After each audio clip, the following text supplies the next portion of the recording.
अस्सलाम वालेकुम guys, welcome to my YouTube channel in kids cleaning hub. आज की हमारी बहुत ही प्यारी सी कहानी है खुद पर भरोसा।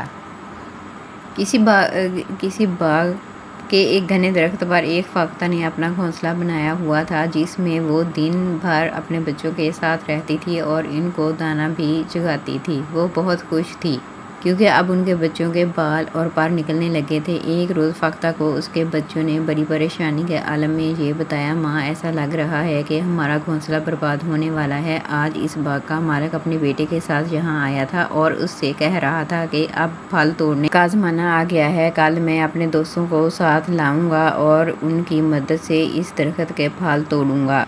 मेरे बाजू में तकलीफ़ है, इसीलिए ये काम तन्हा नहीं कर सकता। मुझे अपने दोस्तों की मदद की ज़रूरत होगी। ये सुनकर फाख्ता ने बच्चों को तसल्ली देते हुए कहा, फ़िक्र मत करो, वो कल अपने दोस्तों के साथ ना यहाँ आएगा और ना ही फल तोड़े। और फिर वाकई ऐसा ही हुआ। बाग का मालिक ना खुद आया और ना उसका दोस्त वहाँ पहुँचा। इसी तरह कई रोज़ गुजर गए तो एक रोज़ फिर बाग में आया। इस वक्त भी फाख्ता अपने बच्चों के पास नहीं थी। इसने दरख्त के नीचे खड़े होकर कहा, मेरे दोस्त ने अपना वादा पूरा नहीं किया, इसलिए मैं यहाँ से फल नहीं तोड़ूंगा, मगर कल मैं ये काम ज़रूर कर डालूंगा क्योंकि इस बार उन्होंने आने का पक्का वादा किया है। जब फाख्ता वापस लौटी तो उसके बच्चों ने ये बात फाख्ता को बताई तो इसने बेपरवाही से कहा, बच्चों, तुम परेशान ना हो, क्योंकि इस बार भी ना वो खुद आएगा और ना उसका दोस्त आएगा। गर्ज इसी तरह ये दिन भी गुजर गया और फाख्ता के कहने के मुताबिक ना बाग का मालिक वहाँ आया और ना ही उसका कोई दोस्त। फाख्ता के बच्चे अब कुछ ज़्यादा ही मुतमईन हो गए थे। चंद रोज़ बाद बाग का मालिक अपने बेटे के साथ वहाँ पहुँचा और दरख्त के नीचे खड़े होकर बोला, मेरे दोस्त सिर्फ नाम के दोस्त हैं, इन्हें मुझसे कोई हमदर्दी नहीं। अभी तक कई बार वादा करके टाल गए हैं, लेकिन अब मुझे इनकी मदद की ज़रूरत नहीं है। मैं खुद ही कल तुम सब के साथ मिलकर इस दरख्त के फल तोड़ूंगा। वैसे भी मुझे दूसरों पर भरोसा करने की बजाय अपने आप पर भरोसा करना चाहिए, इसी में बेहतरी है। जब फाख्ता ने ये बात सुनी तो वो परेशानी के आलम में बोली, बच्चों, अब हमें फौरी तौर पर यहाँ से जाना होगा।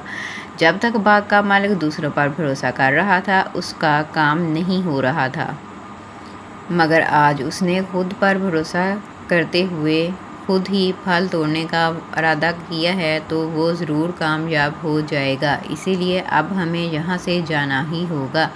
फिर वो अपने बच्चों को साथ लेकर वहाँ से परवाज़ कर गई। तो ये है हमारी प्यारी सी कहानी। बच्चों, हमें अपने हर काम के लिए खुद मेहनत करनी चाहिए, किसी पर कोई भरोसा नहीं करना चाहिए। हमेशा अपने आप पर भरोसा करना चाहिए और अपना हर काम खुद करना चाहिए।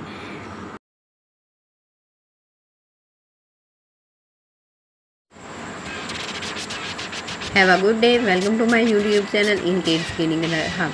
आज की बहुत सी प्यारी सी कहानी है बेकसूर। हमारे हमसाया चाचा अबू अदनान अपने घर के बगीचे में खड़े पौधों की काट छाट कर रहे थे कि अचानक मुझे खूबसूरत सब्ज रंग के तोते की आवाज़ सुनाई दी। मैंने जल्दी से अपने बिस्तर में से एक दलील निकाली और तोता का निशाना लेकर गला चला दिया। तोता उड़ गया। वो चाचा अदनान के बगीचे की दीवार पर जा बैठा। मैंने एक और पत्थर दलील में रखा और तोते का निशाना लेकर फेंक दिया।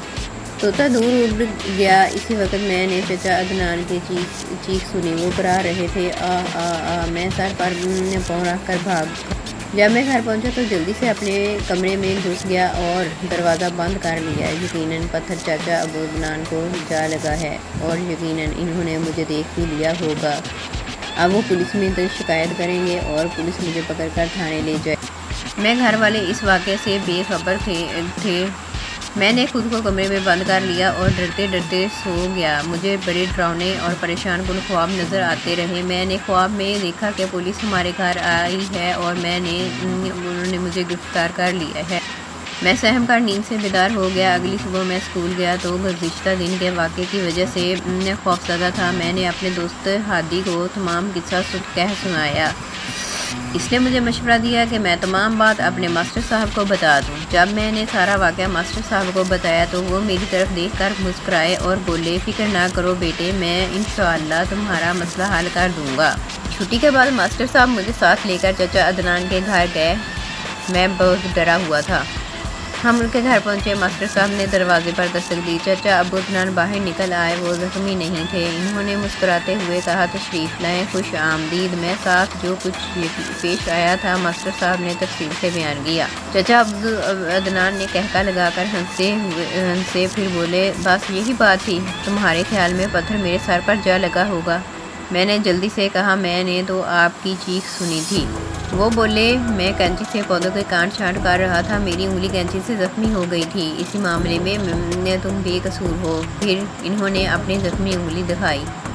چچا ابو عدنان اپنی جگہ پر سیدھے ہو کر بیٹھ گئے، پھر کہنے لگے، عبداللہ تم ایک مہذب لڑکے ہو، تم اپنی غلطی کی معافی مانگنے آئے ہو جو تمہارے خیال میں تم سے سرزد ہوئی تھی، اس کے باوجود تم قصوروار ہو۔ میں نے فوراً کہا، لیکن پتھر تو آپ کو لگا ہی نہیں تھا چچا، تو پھر میں قصوروار کیسے ہوا؟ چچا ابو عدنان نے نرمی سے کہا، میرے پیارے بیٹے، خوبصورت پرندے باغوں کے حسن ہوتے ہیں، وہ اپنی سریلی آوازوں سے ہمارے کانوں میں رس گھولتے ہیں اور اپنی دہلکتی رنگوں سے ہمارے مزاج کو خوشگوار کرتے ہیں۔ تم اپنی غلیل سے انہیں کیوں مارنا چاہتے تھے؟ پھر ماسٹر صاحب نے کہا، عبداللہ ذرا تصور تو کرو گے، اگر تمہاری غلیل کا پتھر ابو عدنان یا کسی اور کو جا لگتا تو کتنا نقصان ہو سکتا تھا۔ میں خاموش ہو گیا اور اپنی غلطی تسلیم کر لی تھی۔ میں نے وعدہ کیا کہ آئندہ میں اس طرح کا کام ہرگز نہیں کروں گا۔ کبھی بھی کسی بھی طوطے کو، چڑیا کو، کوے کو، کسی بھی پرندے کو دیکھوں گا تو اسے اپنی غلیل سے نہیں ہٹاؤں گا۔ میں نے چچا عدنان سے وعدہ کر لیا کہ میں اب یہ غلطی دوبارہ کبھی نہیں کروں گا اور آئندہ اپنے ارد گرد پودوں کا اور پرندوں کا بہت خیال رکھوں گا۔ اس لیے ہم سب کو چاہیے کہ ہم پرندوں کا بہت زیادہ خیال رکھیں، ان کے لیے پانی اور کھانے کا انتظام کریں تاکہ وہ ہمارے لیے پیارے پیارے سے گانے گائیں اور ہمارے مزاج کو خوشگوار کر دیں۔